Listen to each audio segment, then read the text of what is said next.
Just under a month ago, 18 people were brutally murdered at the hands of 2 individuals now claiming mental illness is to blame. Upon hearing this information, I decided to conduct my own research into this controversial topic, and through my analysis, I have concluded that stricter laws must be in place to prohibit gun ownership from those mentally unsound. An opposing argument would claim that there are too many mental illnesses to implement this effectively.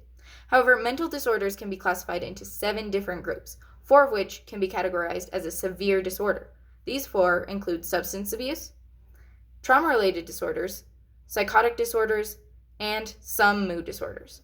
A study conducted by Metzel and his colleagues found that patients with schizophrenia alone did not show any increased violent tendencies. However, when this was paired with drug abuse, trauma, or psychotic episodes due to medication misuse, there was in fact an increase in violent tendencies. So by flagging all 4 of these groups, we can minimize these violent tendencies, especially when paired with guns. Another opposing argument would be the countless individuals who go undiagnosed or have been misdiagnosed previously, to which I would argue we should require mental evaluations by a licensed professional at the time of a background check. This would check the mental soundness of the applicant at the time of purchase, and if there were any red flags, the psychiatrist could then require the applicant to go through 6 months of therapy for further evaluation for a diagnosis or before they can try to buy a gun again.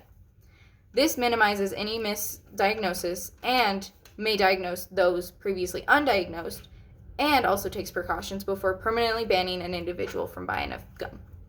Similar methods have been seen in Sweden, where gun owners must take a year-long training program as well as a written exam before they can obtain a gun.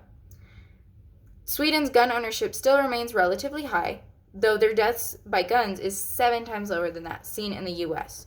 So by implementing stricter laws like those seen in Sweden, we can decrease our gun violence without banning guns entirely. While these are not sure-proof ways to stop gun violence, it is a sure step in the right direction. By taking these precautions, we can minimize and even eventually stop altogether these horrendous acts like those seen in Boulder and Atlanta. Thank you.